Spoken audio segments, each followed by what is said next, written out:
नमस्कार दोस्तों, मैं हूं आपका दोस्त और आप सुन रहे हैं हॉरर कहानी मेरी जुबानी। दोस्तों, आज मैं आपको मनोज के साथ हुई एक सच्ची घटना को आपके सामने कहानी के रूप में लेकर आया हूं। दोस्तों, आज की ये हमारी कहानी सुनकर आपको सच में डर का एहसास होने वाला है।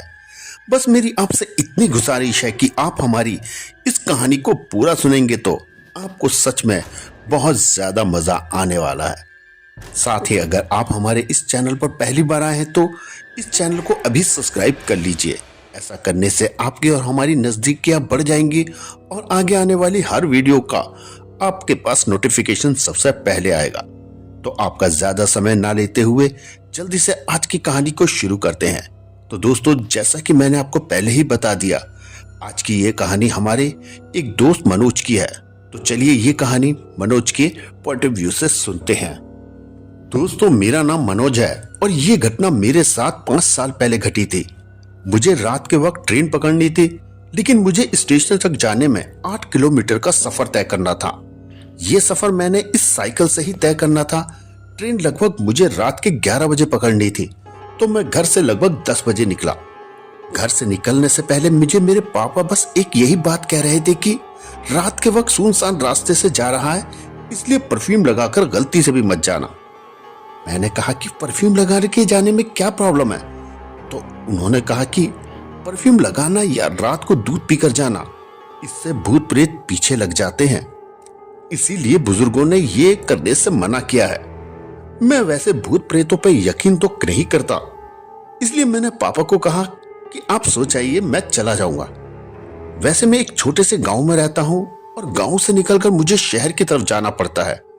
वैसे मैं रात के समय कभी शहर नहीं जाता, लेकिन इस बार मुझे ट्रेन पकड़नी थी, इसलिए मैं रात के 10 बजे निकलने वाला था। जब पापा अपने कमरे में चले गए तो मैंने चुपके से परफ्यूम उठाया और खुद को लगा लिया। मैं सोच रहा था कि यहां से जाना है तो अच्छे से दच कर जाऊंगा और परफ्यूम लगा के जाऊंगा। मैं पुरानी बातों को नहीं मानता, इसलिए ही मैंने परफ्यूम लगा लिया और मैं जल्दी से बाहर निकला और मैंने अपनी साइकिल उठाई और चलने लगा। वहां से मैंने आवाज लगाई कि पापा, दरवाजा बंद कर लो। पापा वही दरवाजे पे खड़े हुए थे और वो लगातार मेरी तरफ घूर रहे थे। शायद उनको परफ्यूम की स्मेल आ गई होगी, लेकिन मैंने तेजी से साइकिल उठाई और वहां से निकल गया। और ऐसे ही मैं धीरे धीरे रास्ता नापने लगा।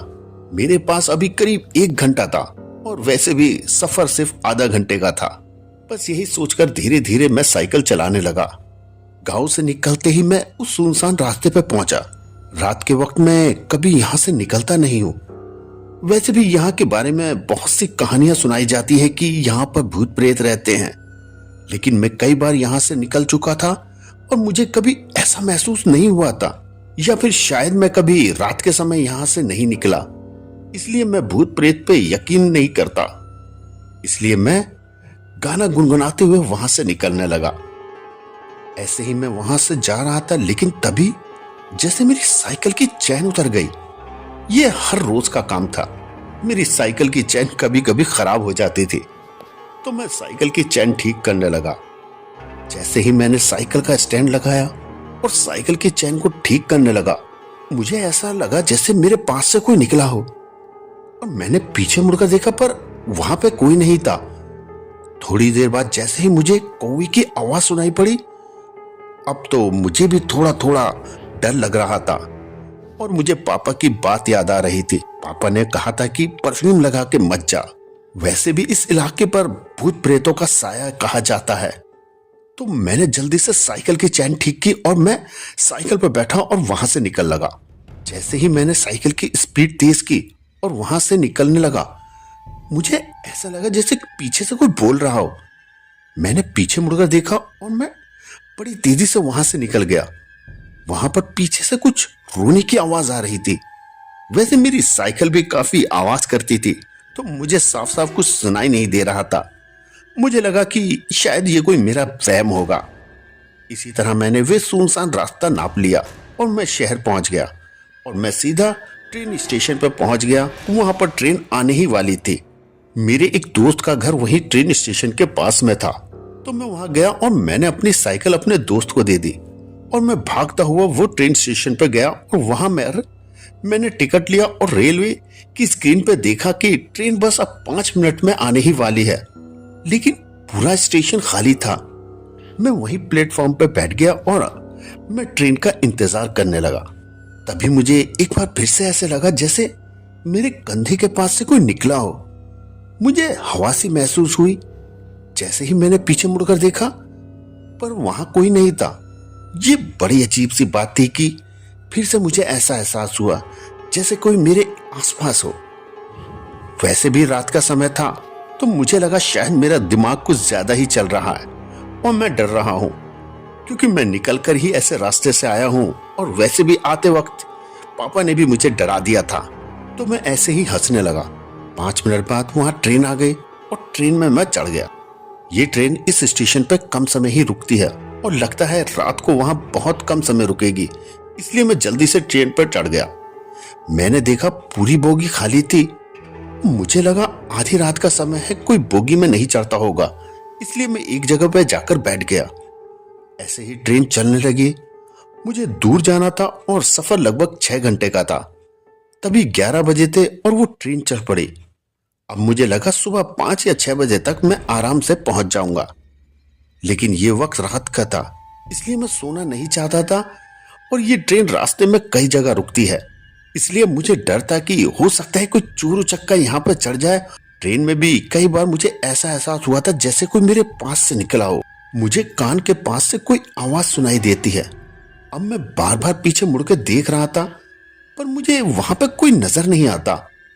अब मैं डर रहा था कि हो सकता है कोई भूत प्रेत मेरे आसपास हो। वैसे भी पापा की बातें अब याद आ रही थी। ऐसे ही ट्रेन एक स्टेशन पर आकर रुकी और वहां पर स्टेशन पर कोई भी नहीं था। अब मैं बाहर देख रहा था कि यहां पर तो कोई नहीं है, तो यहां ट्रेन शायद जल्दी चल पड़ेगी। ऐसे ही ट्रेन चल लगी। तभी मैंने देखा एक लड़की उस बोगी में चढ़ी है और वो लड़की मेरी बिल्कुल आगे आकर बैठ गई। बोगी में काफी अंधेरा था, इसलिए मैं ज्यादा नहीं देख पाया। वह लड़की बिल्कुल मेरे आगे आकर बैठ गई थी। उसने बहुत ही अच्छा परफ्यूम लगाया हुआ था और उसकी चोटी बहुत लंबी थी। जब वे मेरे पास से गुजरी थी तो मेरा ध्यान सबसे पहले उसकी चोटी पर ही गया था। उसकी चोटी लगभग घुटनों तक होगी। इस तरह ट्रेन चल रही थी। तभी मैंने देखा वो लड़की अपनी सीट से उठी और मेरे पास आकर बैठ गई। वहां पर काफी अंधेरा था, तो मैं देख नहीं पाया कि वो लड़की कैसी है। मैं ये सोचकर थोड़ा हैरान हो गया कि वो आखिर मेरे पास आके क्यों बैठ गई। अब तो मुझे डर लग रहा था, लेकिन वो मेरे पास आकर क्यों बैठी है, कहीं ये कोई चोर वोर तो नहीं। अब मेरे दिमाग में तो अजीब और गरीब ख्याल आ रहे थे। लेकिन तभी और वहां पे बहुत सारी लाइट थी, इसलिए मुझे अंदर से अब साफ साफ नजर आने लगा। और जब मेरी नजर उस लड़की के चेहरे पर पड़ी तो वो लड़की बला की खूबसूरत थी। मैंने जिंदगी में कभी इतनी खूबसूरत लड़की नहीं देखी थी। एक तो वो इतनी खूबसूरत और उसके कपड़े उससे ज्यादा चमक रहे थे। उसकी इतनी लंबी चोटी जिसको पकड़कर उसने अपने घुटनों पर रख रखा था। मैं भी उसे देखकर हैरान था और वो बहुत ही खूबसूरत थी और मेरी तरफ ही देख रही थी। तो मैंने भी उससे पूछ लिया कि आप कहाँ जा रही हो मैम। तो उसने कहा कि मैं आलमगढ़ स्टेशन पर जा रही हूँ। उसके बाद मैंने उससे पूछा कि आप अकेले क्यों जा रहे हो। तो उसने कहा कि मुझे मेरी मम्मी के साथ जाना था, लेकिन मेरी मम्मी को चोट लग गई और मेरा आलमनगर जाना बहुत जरूरी है, इसलिए मैं अकेले ही जा रही हूँ। इस तरह हम दोनों बातें करने लगे थे। हमें बातें कर रहे थे और ट्रेन चल रही थी। जैसे ही ट्रेन चलने लगी, फिर से बोगी के अंदर अंधेरा सा छा गया। अब मैं उससे बहुत ज्यादा बातें कर रहा था और वो भी मेरे से बहुत बातें करे जा रही थी।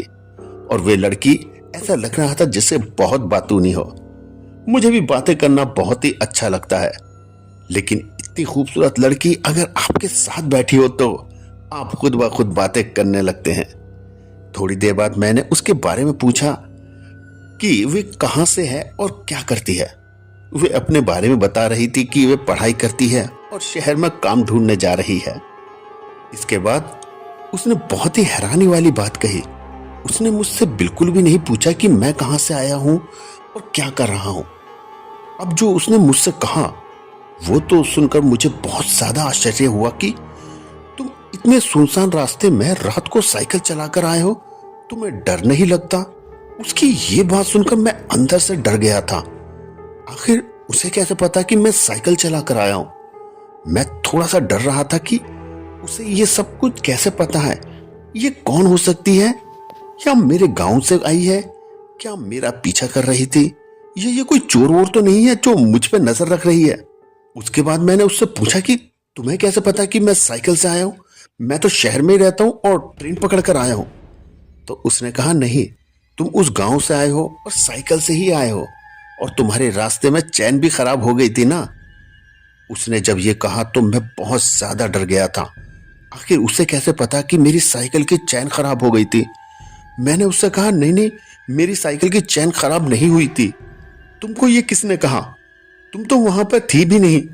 तो उसने कहा, नहीं, मैं वहीं पे थी, मैं तुम्हारे पास ही थी, तुम्हें महसूस नहीं हुआ था? उसने जैसे ही ये कहा मैं समझ गया कि ये कोई खूबसूरत लड़की नहीं, बल्कि लड़की के रूप में कोई भूत प्रेत है जो मेरे साथ बैठा हुआ है। अब मैं अंदर से बहुत ज्यादा डर रहा था।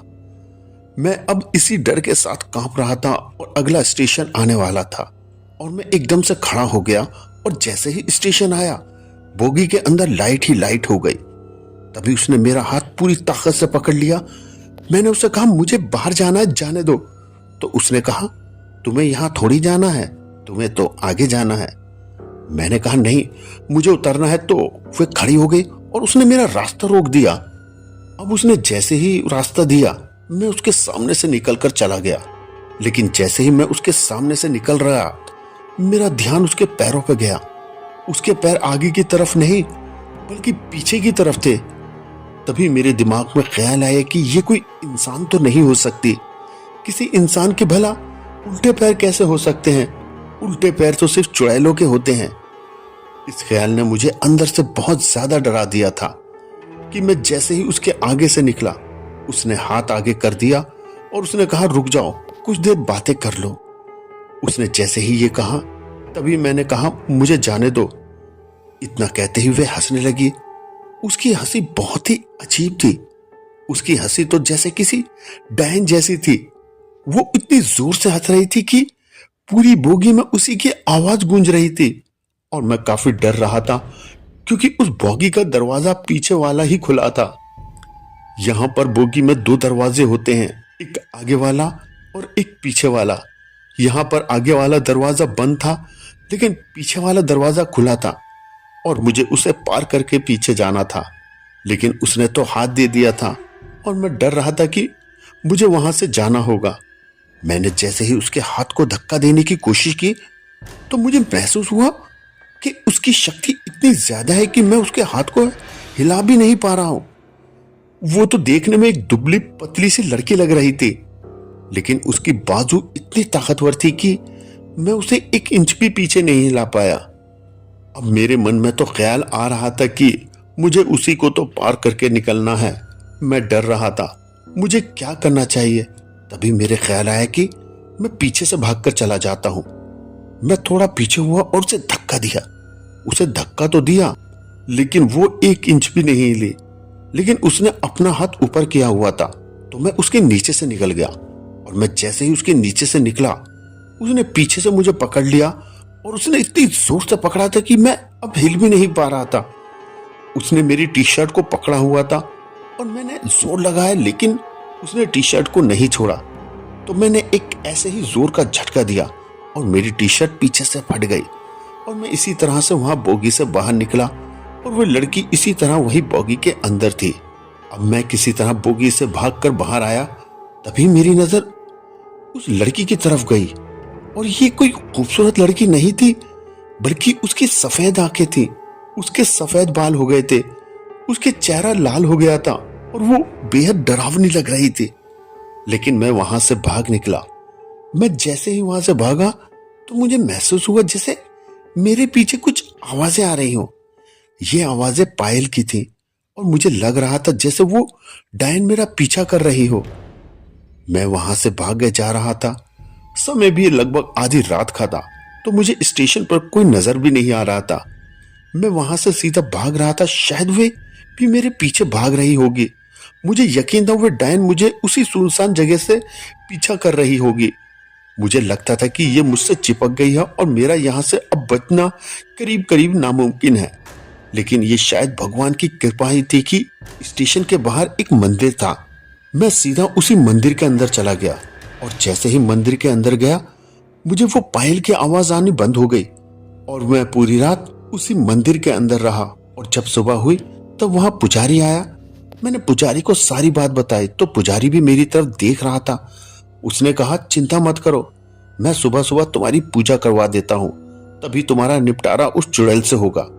उसके बाद उस पुजारी ने मंदिर के अंदर मेरे साथ पूजा करी और वहां पर कई लोग भी आ गए थे और वे भी पुजारी सबको मेरे बारे में बता रहा था।